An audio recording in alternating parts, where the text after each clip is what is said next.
Le Crédit Agricole du Finistère vous présente votre programme.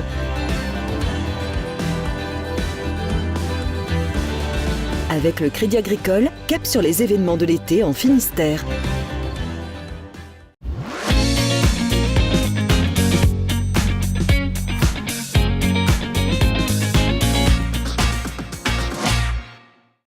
Bonjour à tous, l'été en Bretagne est bien sûr synonyme de festival, mais il n'y a pas que des festivals de musique, il y a aussi ceux de cinéma. Et le 7e art est à l'honneur actuellement dans notre région avec deux festivals. L'un à Groix, c'est le FIFIG, et l'autre à Douarnenez où nous nous trouvons actuellement. Cette année, à l'occasion de la 41e édition du festival de Douarnenez, le peuple du Congo est à l'honneur. On en parle dans un instant avec nos invités, Erwan Moalik, le directeur de Daoulagat Braise, et Virginie Pouchard, l'une des programmatrices du festival. Avant cela, on fait un point sur l'actualité bretonne avec les rédactions de TBO, de TV Sud et du Télégramme.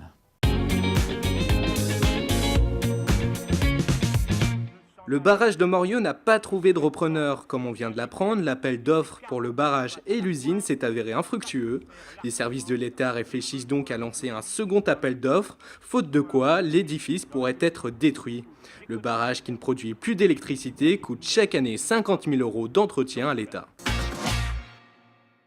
1 million d'euros pour rénover le pont de Cornouailles qui relie Bénodet à Combrit. Une commission départementale va allouer les fonds nécessaires le 3 septembre prochain. L'ouvrage en acier, qui supporte le trafic de la départementale 44, souffre de corrosion. Mais la situation ne paraît pas urgente. Les travaux ne débuteront qu'en 2020.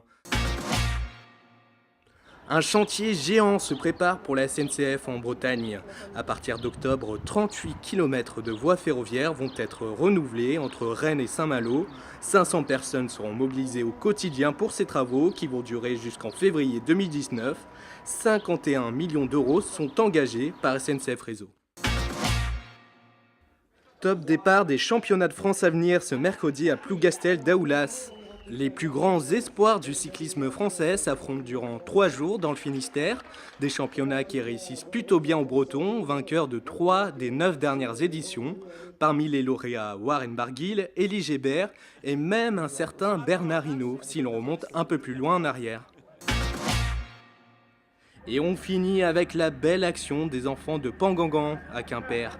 L'association a expédié 12 tonnes de matériel humanitaire ce mercredi en direction de l'île éponyme, Pangangan, située aux Philippines. Dans ce conteneur, des fournitures scolaires et du matériel hospitalier, tels que des déambulateurs.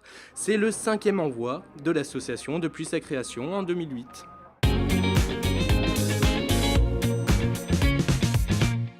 Bonjour monsieur. Bonjour. Contrôlez l'alcoolémie, soufflez tranquillement, tant que ça sonne. Encore. Ce jour-là, à Fouesnant, une dizaine de gendarmes est en opération de contrôle et de prévention. C'est pendant la période estivale que les pics de fréquentation sur les routes sont les plus fréquents. Le moment est donc idéal pour montrer la présence des gendarmes sur les routes. On se tue encore trop sur nos routes. Dans le Finistère, nous avons chaque année une 50aine de décès. C'est beaucoup trop. Donc on essaie de faire prendre conscience aux gens que la route, ça tue et qu'il faut donc être prudent, avoir conscience qu'on ne boit pas, qu'on ne prend pas de produits stupéfiants, de façon générale et encore plus quand on conduit. Le nombre de tués sur les routes a augmenté de 9% en Finistère depuis le 1er janvier. En Morbihan, 20 personnes ont trouvé la mort sur les routes, contre 19 l'an passé. L'équipement du véhicule, on arrive à des résultats à peu près satisfaisants puisque maintenant on voit les effets du contrôle technique et la prise de conscience des gens, notamment sur tout ce qui est pneumatique. Malheureusement, où on a du mal à faire entrer dans les esprits, c'est la consommation d'alcool au volant. Et ça, en Finistère, on a encore un phénomène qu'on n'arrive pas à faire reculer, qui est toujours trop présent au volant. La moitié des accidents mortels en Finistère survient avec des conducteurs sous l'emprise d'alcool et ou de stupéfiants. Les opérations de contrôle et de prévention sont également menées le week-end en nocturne tout au long de l'année. Je pense que c'est bien pour tout le monde, des contrôles comme ça permet de limiter les accidents. Voilà, s'ils pensent que c'est le bon moment pour le faire à cet endroit-là, c'est qu'il y a une raison. C'est la sécurité, en fait, prévention de la sécurité. Plus il y a de contrôle, mieux ça vaut, parce qu'il y a vraiment des gens qui vont vite. Le nombre de tués sur la route est en augmentation dans les 2 départements pour les 6 premiers mois de l'année.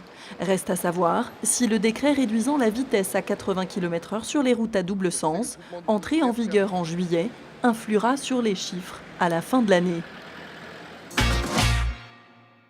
Alors que les grands événements bretons estivaux ont quasiment tous déjà eu lieu et qu'une partie des vacanciers est déjà sur le chemin du retour, Pleumeur joue les prolongations. Tous les jeudis de l'été, la commune organise les traditionnels jeudis de Pleumeur. Oh, ça doit faire au moins 30 ans, ça a commencé par nos amis agriculteurs qui organisaient à l'époque les fêtes de la moisson.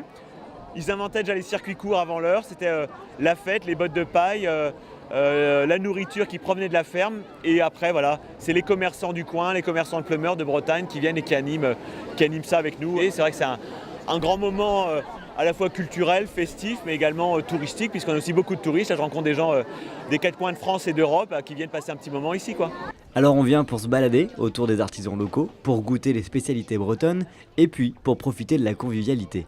À chaque fois qu'on vient voir la famille en Bretagne, le passage de jeudi de Pleumeur est indispensable en fait. L'été est assez court comme ça, donc il faut essayer de sortir au maximum. On peut parler avec les voisins. Voilà. C'est sympa, puis on est habitué à venir, nous on est du coin nous. Hein. Et d'où ? De Kévin. La musique, c'est aussi l'un des piliers de ces jeudis. La première partie, c'est souvent des groupes peut-être un petit peu plus acoustiques. Les gens arrivent, cassent la croûte. Et la deuxième partie, c'est souvent des groupes un petit peu plus péchus, quoi. Mon objectif, c'est d'essayer d'avoir une programmation variée, festive, avec des artistes locaux. Hein. Donc c'est vrai qu'on a souvent des artistes qui viennent à la sortie d'albums. Cette semaine aura lieu le dernier jeudi de Pleumeur, avec notamment le groupe Vince and the Ubbies qui présentera justement son nouvel album. Après cette soirée, la fin de l'été arrivera à grands pas. Et nous sommes de retour à Douarnenez au Festival du film en compagnie de Virginie Pouchard qui est l'une des programmatrices de ce festival. Bonjour Virginie. Bonjour.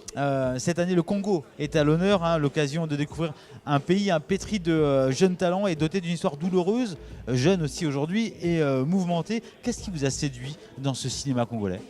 Alors dans le cinéma congolais, plein de choses parce que c'est un pays très méconnu. Enfin, ce sont des pays, hein, donc parce qu'on aborde les deux Congos, le Congo Brazzaville et le Congo Kinshasa, qui ont des histoires très différentes mais très douloureuses des deux côtés.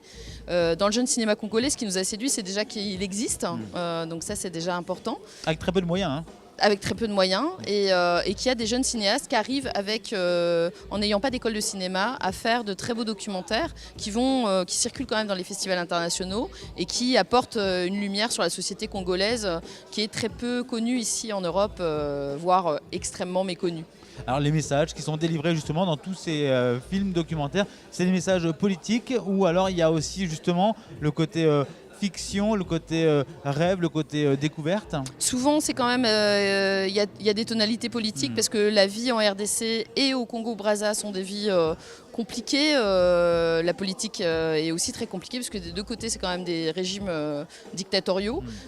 Donc forcément, dans les documentaires, ça transparaît. C'est souvent des sujets de société, des sujets qui parlent des femmes, des violences faites aux femmes au Congo, mais pas seulement. Mais il y a aussi des choses sur la musique, sur la vitalité artistique de Kinshasa et du Congo en général, parce qu'il n'y a pas que Kinshasa, il y a Lubumbashi, Kisangani, plein de villes au Congo où il se passe vraiment plein de choses en termes de cinéma et d'art en général. Nous on connaît assez peu finalement, vous le disiez aussi tout à l'heure, le cinéma congolais.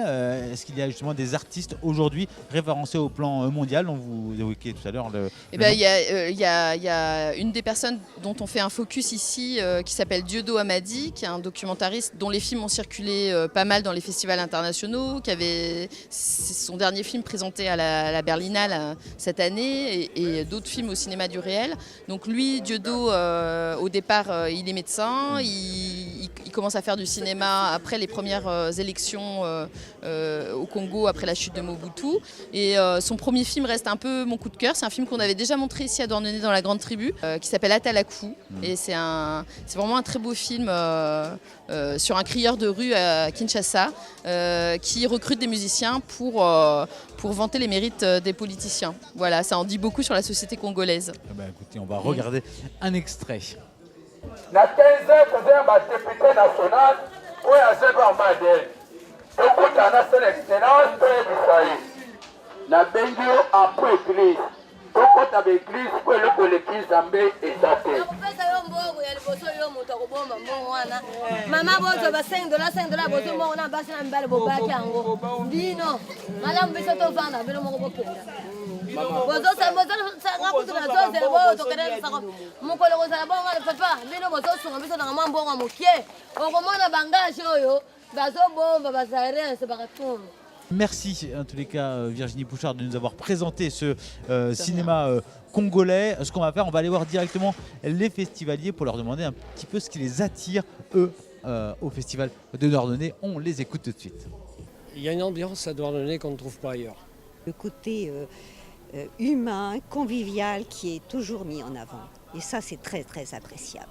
C'est super militant et puis ça a un sens politique. Je pense que les gens qui viennent ici, c'est beaucoup pour la cause, entre guillemets, qui sont intéressés par le thème et puis globalement les droits humains. Le thème de cette année, c'est le Congo et donc du coup, je suis argentin. Ça fait 1 an et demi que je suis ici en France et je ne connais rien du tout par rapport à l'histoire du Congo. Et à travers cette billet-là, j'ai pu m'informer par rapport à ce qui se passe. Quelque chose de bon, ça fait du bien de participer au festival, il y a des retrouvailles, il y a l'ambiance et quand on parle de son pays, c'est autour du Congo et je donne l'expérience de mon pays, ça me va bien. Alors des festivaliers heureux, exigeants et qui sont aussi attentifs aux films et aux productions audiovisuelles qui sont créées dans notre région. Je suis à présent en compagnie d'Erwan Moalik, le directeur de Daoula Gad Braise. Bonjour Erwan. Bonjour. Aujourd'hui, y a-t-il une véritable vitalité, je dirais, bretonne, une patte bretonne dans la création audiovisuelle ? Il y a une vitalité, la patte, je ne sais pas trop, c'est sur la durée qu'on va savoir qu'il y a un genre peut-être. Il y a un genre dans lequel les Bretons excellent et puis où ils ont vraiment l'essentiel de leur production depuis une dizaine d'années, c'est le documentaire. Mais après, il y a des choses qui se tournent en fiction. En animation, c'est l'excellence, du côté de Rennes avec Vivement Lundi et JPL Film. C'est vraiment de l'excellence au niveau international. Mais voilà, on voit des choses émerger. Et là, on sent qu'il y a un frémissement qui est peut-être plus qu'un frémissement autour des désirs de fiction. À la fois en courte et à la fois en long métrage. Là, depuis quelques années, et on en a quelques-uns cette année. Un coup de cœur, Erwan Moalik, justement, sur cette sélection? Cette année, on n'a gardé qu'un seul film en langue bretonne. C'est le film Anna Jaouen là, de Mel Diraison, un jeune Brestois là, qui a tourné dans les Monts d'Arrée. Écoutez, vous parlez de Anna Jaouen. Je vous propose tout de suite de regarder un extrait. Maintenant, c'est simple. C'est marche ou crève.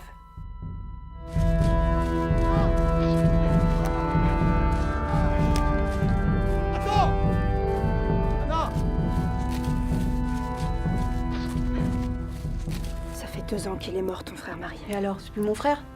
C'est plus ton mari? Est-ce que ça te donne le droit de te comporter comme une traînée et d'aller mettre la honte sur notre famille? 2 ans, tu comprends ça, 2 ans? Ne touche pas, espèce de putain!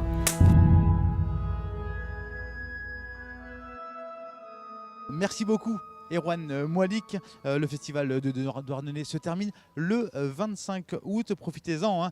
Nous parlerons encore de création audiovisuelle cette semaine avec Xavier Patrijon qui s'est rendu lui au FIFIG. C'est le festival du film insulaire de Groix. On en reparle en fin de semaine. D'ici là, passez une excellente soirée sur TB Sud, TBO.